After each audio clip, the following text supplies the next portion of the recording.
Hi Year 10, now's the chance for you to check the notes you've just made and add some more. Remember to pause the video if you need to.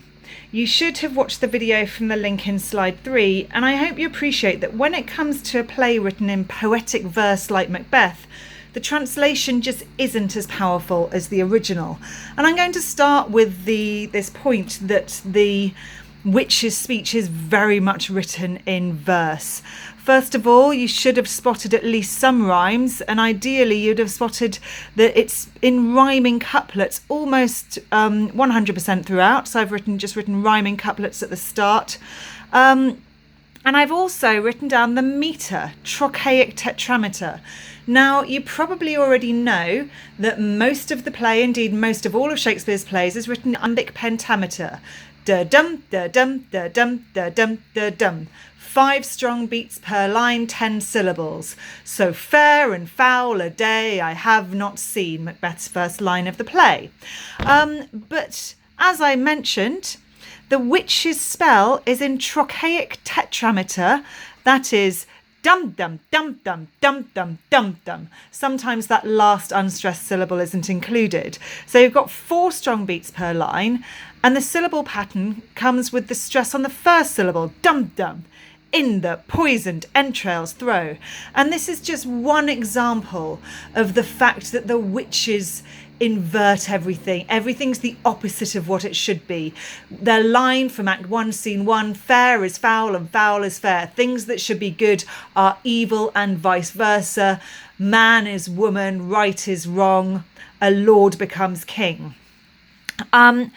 Even the setting of the scene is relevant. It's a desolate place. There is thunder. This is pathetic fallacy, where the weather represents human emotions. The fact that it's desolate represents Macbeth's loneliness and the fact that he is alone and will be fully alone by the end of the play. And the thunder is almost ominous, foreshadowing the awful things that will happen as a result of Macbeth and to Macbeth.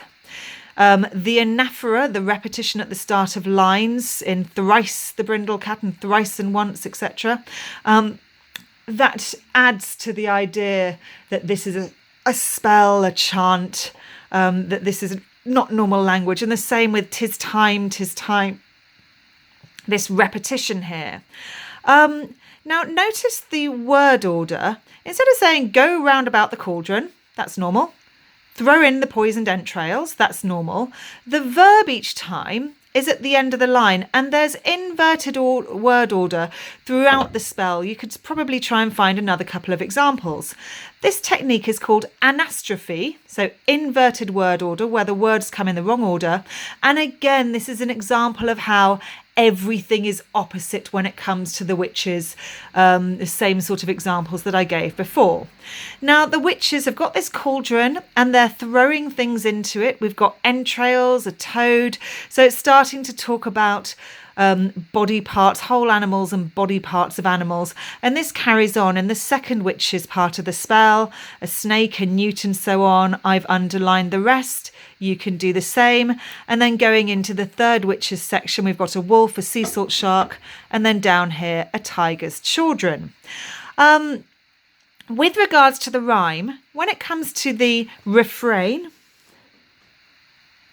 which is the chorus, the section that all the witches say together, we've not just got a rhyming couplet like with got, pot, but we've actually also got internal rhyme, because as well as trouble bubble, we've got double, double. So this just shows the power of the chant and the spell and how powerful the witches are together. There's also repetition of sounds. So you could have called this alliteration. That's not wrong, but you could also be more precise by calling the repeated F sounds fricatives. Again, these kind of sound devices add to the magical quality of the spell. And you've got more sound devices like this here. Repeated B sounds in hell, broth, boil, bubble. Oh, there's another one there. The B, the second B sound in bubble, double, and then another B there in double, and then another B in double. That's all plosives. And then you've got sibilants. Again, these plosives and sibilants, you could have just called that alliteration. Sea salt shark, though, that repeated S sounds, it's sibilants. So you've also got this simile here, like a hell broth. The witches really are invoking the devil. Now, so far, we've had animals added to the pot, but now we're starting to get magical beings, creatures that either are magical, like a dragon, or people like witches that use magic, and so getting more serious. And then we've got some plants that are poisonous, but then more serious than the magical beings. This liver of blaspheming Jew, the Turk and the Tartar, both Muslims. This idea of non-Christians invokes a very, very serious sin for people in the early 17th century, which is the sin of blasphemy, the idea of denying God's existence or going against the teachings of the Bible. So at the time, these non-Christians would have been called heathens and seen as evil, adding to the blasphemous satanic nature of their spell. But after we hear about the Tartar's lips, then we come to the climax. Finger of birth strangled babe, ditch delivered by a drab. So a baby, the finger of a baby who was strangled at birth just after it was born into a ditch by its prostitute mother. So it's really, really awful by this stage. The baby, even though the mother's a prostitute, the baby itself is innocent. It's the first time we've got a body part of a human being that's innocent, because the witches are not innocent, neither as far as the 17th century audience are concerned, are the Jew, the Turk and the Tartar. So even though it's unwanted and a prostitute's child, it's still a really, really horrendous thing that they're adding in.